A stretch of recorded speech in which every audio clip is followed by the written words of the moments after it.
E aí, gente, tudo bem? Boa noite para vocês. Vamos começar nossa aula semanal. Vamos continuar no assunto urbanização. Vimos alguma coisa semana passada relacionado à urbanização, alguns termos geográfico para essa problemática da urbanização. Falamos um pouquinho de como ocorreu o crescimento urbano no mundo. Hoje vamos falar da urbanização brasileira. Como ocorreu essa urbanização dentro do nosso país.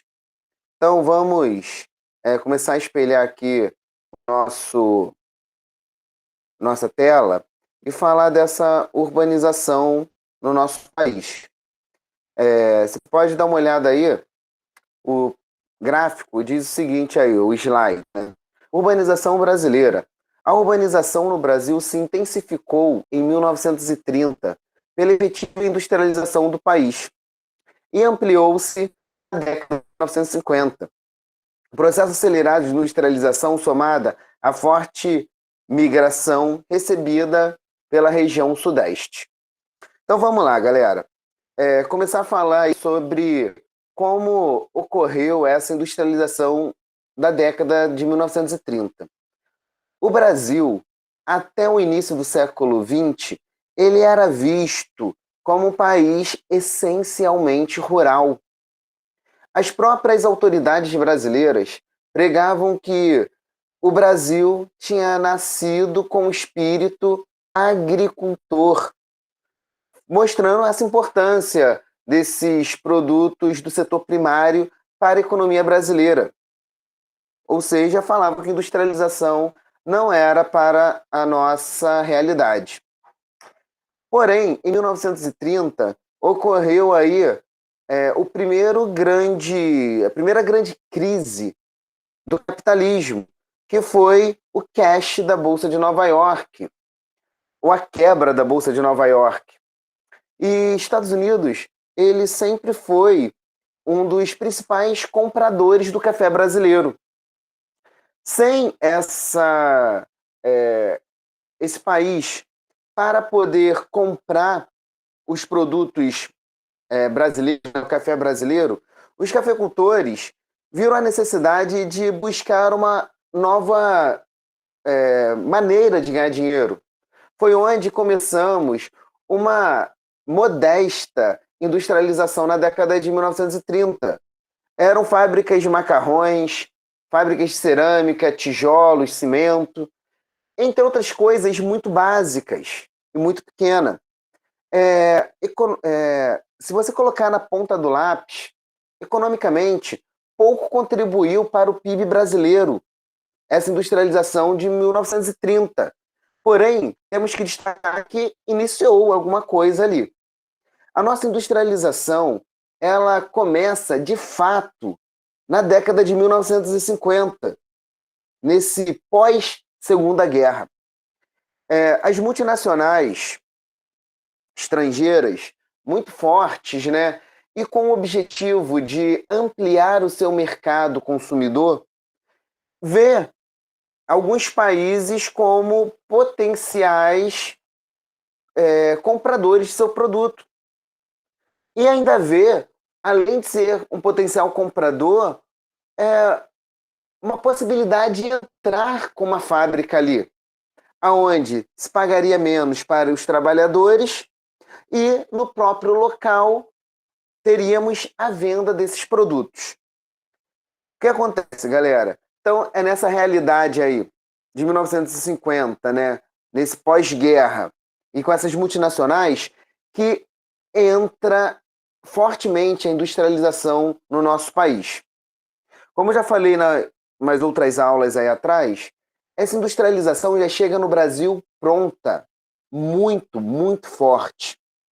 Resultado, vamos ter a entrada dessas multinacionais oferecendo uma oferta de trabalho muito grande, uma grande quantidade de oferta de trabalho. Aí vamos ter uma migração gigantesca. Aonde essas indústrias elas se instalam? Em São Paulo e no Rio de Janeiro. Em São Paulo, vamos lembrar outra coisa muito importante. São empresas privadas. Empresa privada, ela tem como objetivo principal o lucro. Então, elas, ao ser convidadas, né, ao entrar no Brasil, olha para a região onde tinha uma estrutura melhor, onde gastaria menos para se instalar. Essa região foi Rio de Janeiro e São Paulo. São Paulo era uma região onde, por conta do café, já tinha uma estrutura muito boa, tinha uma malha de ferroviária que levava a produção de café para o porto, principalmente Porto de Santos. Tinha estradas muito bem conservadas, já com asfalto e tudo mais, então facilita esse transporte entre a própria cidade dos produtos industrializados.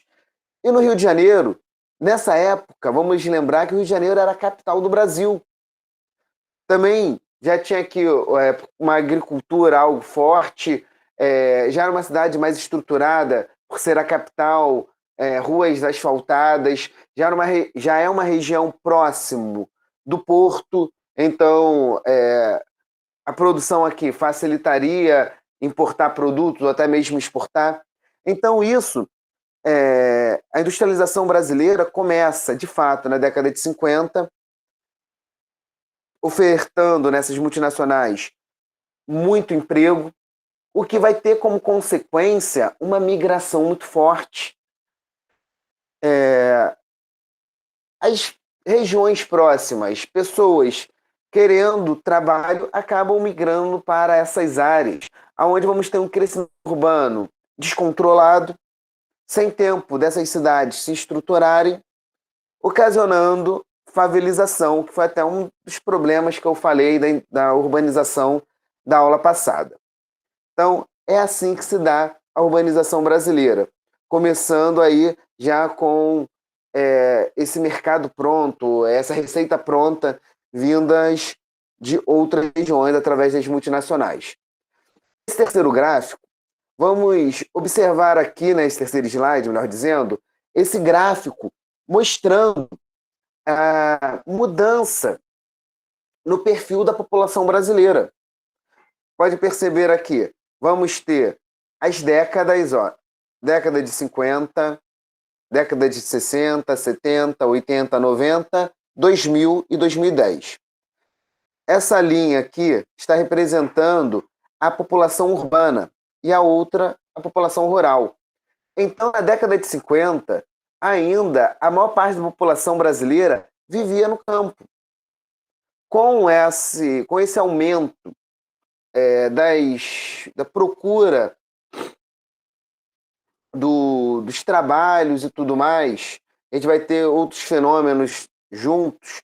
A população urbana cada vez cresce mais, chegando agora, né, 2020, a população brasileira urbana muito maior que a população rural. Outro detalhe importante quando a gente fala sobre população urbana no Brasil. A população urbana no Brasil é calculado de duas maneiras.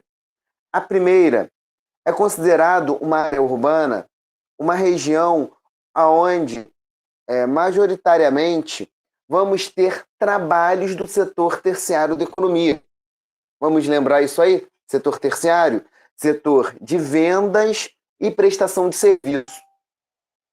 Além dessa característica, temos uma outra característica para classificar cidade no Brasil, que é o quê? Qualquer centro administrativo municipal é considerado cidade. O local entre centro administrativo, né, Câmara dos Deputados, está instalado é rural, mesmo que ao seu redor todos os trabalhos sejam do setor primário da economia. Então, aquela área ali vai ser considerado uma cidade. Então, isso também contribui para que no Brasil tenhamos uma população urbana muito grande. Quarto slide vem dizendo aí sobre urbanização. A urbanização é um fenômeno nacional mas como há uma grande disparidade econômica regional, o país apresenta significativa desigualdade entre o total da população urbana e rural nas 5 grandes regiões. No entanto, vale reforçar que todas as regiões do Brasil a população é majoritariamente urbana. Ele está querendo colocar aí em miúdos. Temos 5 regiões no Brasil: Norte, Nordeste, Centro-Oeste, Sul e Sudeste. E temos uma diferença econômica entre elas, isso é claro.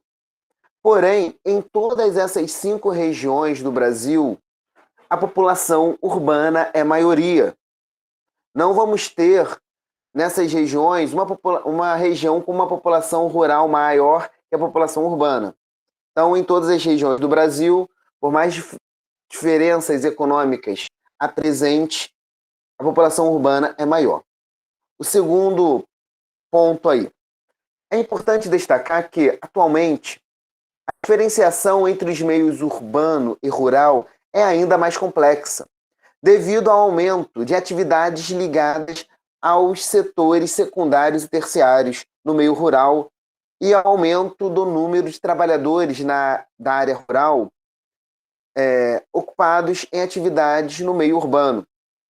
O que ele está querendo dizer aí, gente, é que com o aumento das tecnologias, se confunde o que é trabalho urbano e o que é trabalho rural. Lembrando, gente, setor primário, o setor trabalha e o setor rural está ligado diretamente à natureza. Essa é a grande característica do setor primário. Vai trabalhar diretamente com a natureza. Por mais tecnologias ocorra, ele vai estar trabalhando diretamente com a natureza. Por quê, gente? Estamos destacando isso por conta do agronegócio. O agronegócio, ele está levando tecnologia de ponta para o setor rural. Eu estou dizendo aí uma alta mecanização do setor rural. Vamos ter aí, muitas vezes, tecnologia da informática ligando aí a água, calculando exatamente em quanto tempo vamos ter que molhar aquela agricultura.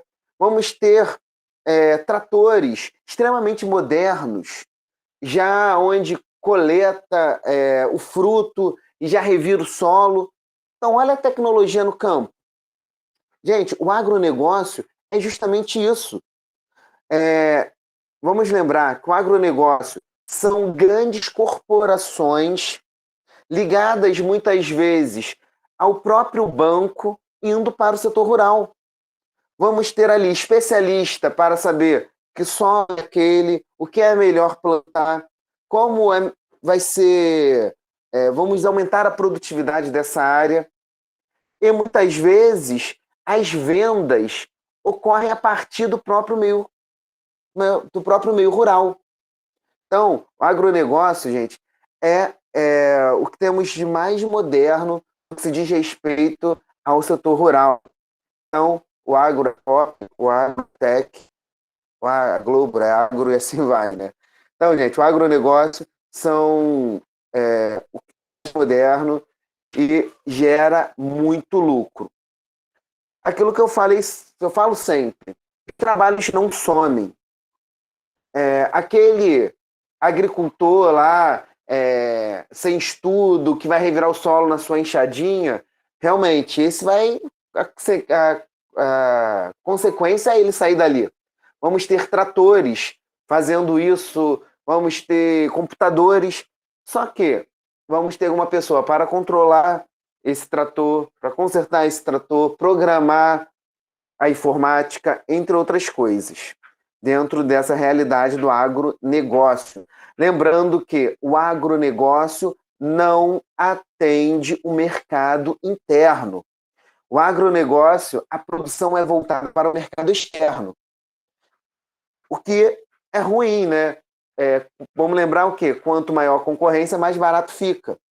Então, muitas vezes, o que atende o mercado interno é o agricultor familiar, que não tem essa tecnologia, onde a sua produção fica mais cara. Seguindo aí, metropolização brasileira. Vamos lembrar o que é metrópole, falei isso na aula passada. Metrópole é aquelas cidades mais importantes, onde vamos ter a concentração de empresas, de economia, que vai influenciar as áreas ao redor. Então, essa principal cidade é a metrópole, e a cidade ao redor é a região metropolitana. Então, vamos lá. A urbanização brasileira foi essencialmente concentrada. O êxodo rural, além de muito rápido, foi direcionado para um pequeno número de núcleos urbanos, determinando a construção de cidades milionárias, receptoras dos principais investimentos. Consequentemente, essas cidades tornaram-se polos de desenvolvimento e atração populacional. No Brasil, a gente teve muito isso.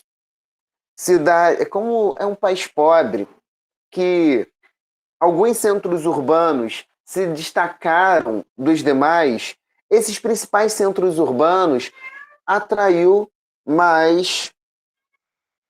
a gata aqui miando, parece até que tá um bebê chorando, mas vamos lá. Essas principais cidades, elas atraíram essas multinacionais, essas grandes empresas. Vamos lembrar que as cidades sempre foram esses locais de venda, então se tornaram polos de desenvolvimento, de atração, atraindo muita gente, atraindo muitas empresas, tornando-se aí uma área muito desenvolvida, enquanto outras cidades, essencialmente, outras regiões, melhor dizendo, mais rurais, acabaram à margem dessa realidade. Aí hoje vamos ter uma hierarquia muito clara no Brasil, hierarquias de cidades, que a gente vai falar mais à frente. Seguindo aí, uma realidade atual é a chamada desmetropolização. Prefixo des, quer dizer não, quer dizer deixar de acontecer, vamos assim dizer. Então, se eu estou falando desmetropolização, estou falando de cidades que estão deixando de ser esses grandes centros urbanos. Vamos aí para o slide, onde fala assim: nos últimos anos, houve uma importante mudança no padrão de distribuição espacial da indústria brasileira, o que, por sua vez, determinou uma reversão na tendência à metropolização. Também tem um termo que se usa muito para isso, que qual é o nome do termo, gente? Vamos lá. Descentralização industrial. Por quê?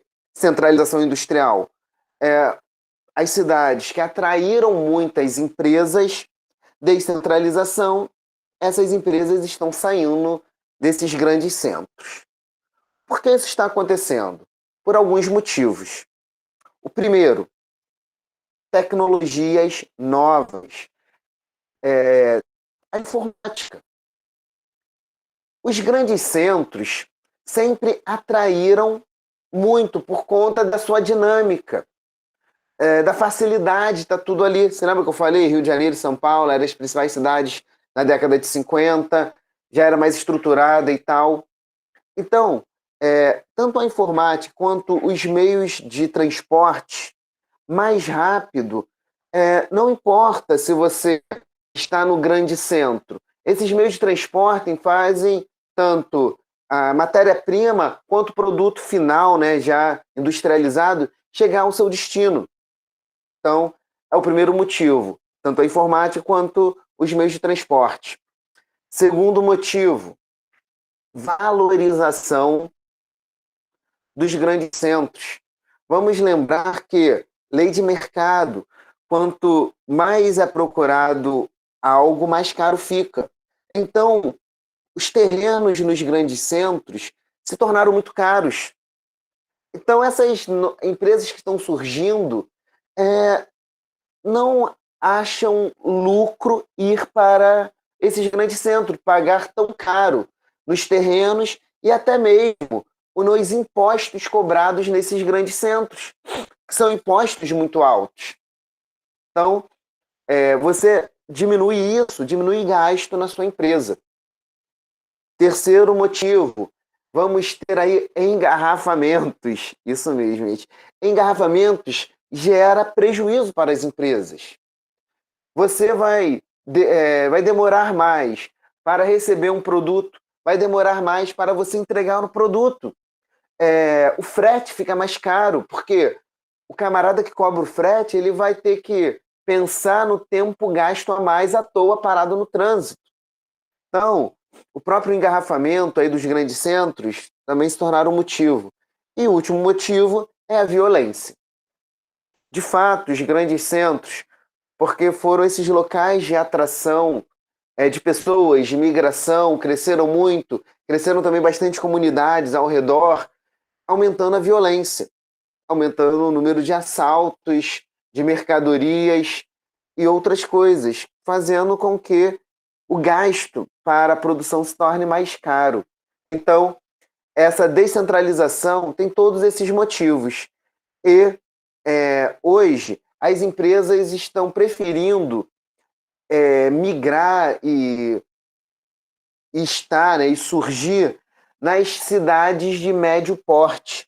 Essas cidades de médio porte já têm uma estrutura legal, de asfalto, de internet, e às vezes estão próximas a esses grandes centros, fazendo com que se torne fácil essa entrega de material e de matéria-prima. Como eu falei, as cidades têm hierarquia. E no Brasil, são classificados da seguinte maneira: metrópole global. Isso aqui está escrito. Isso aqui é metrópole global. Vou até apagar aqui, ó, está escrito errado. Metrópole global são aquelas cidades de importância para o mundo todo. O nome já diz, global. No Brasil, São Paulo é a nossa principal cidade, principal região. São Paulo tem aí os escritórios das grandes multinacionais mundiais. Então, a Bolsa de Valores de São Paulo é a mais valorizada do Brasil. Se ocorrer qualquer oscilação com ela, o Brasil vai sentir muito, porque é o representante atual do Brasil no mundo. As metrópoles nacionais são metrópoles de importância para o Brasil inteiro. Temos aí Rio de Janeiro, Brasília, podemos falar Belo Horizonte. Então, são cidades que, Manaus também seria uma, são cidades que têm uma economia muito forte, que influencia a economia do nosso país. Uma delas quebra, uma delas entra em crise, vai entrar em crise também aí esse mercado interno brasileiro. E vamos ter as metrópoles regionais, que são metrópoles de importância local, como Salvador, Recife, Curitiba.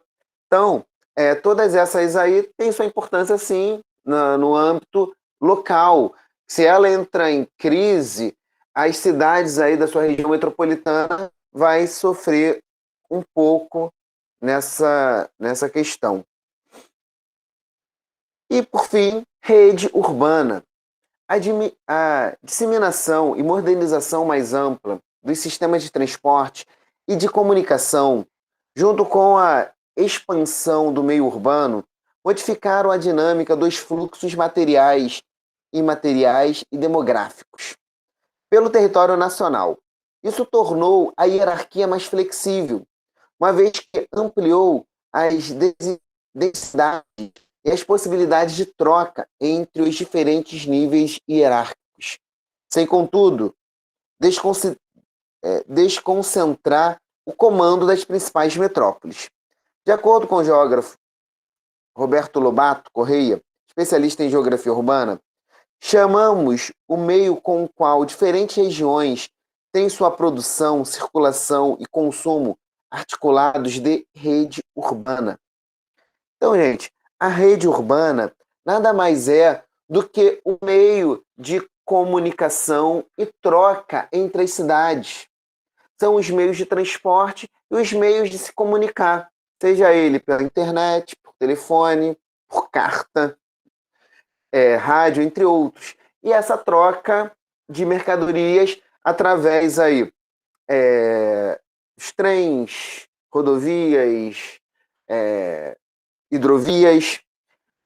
Quanto maior o amplo dessas redes de transporte, melhor está esse país e melhor vai ficar a sua economia, né? Então, gente, essa aí é a nossa aula de hoje. Espero que vocês tenham entendido um pouquinho dessa questão econômica regional, essa questão urbana do Brasil. E qualquer dúvidas, deixa aí no chat que a gente tenta tirar, tá bom? Um abraço, fique com Deus. Tchau, tchau.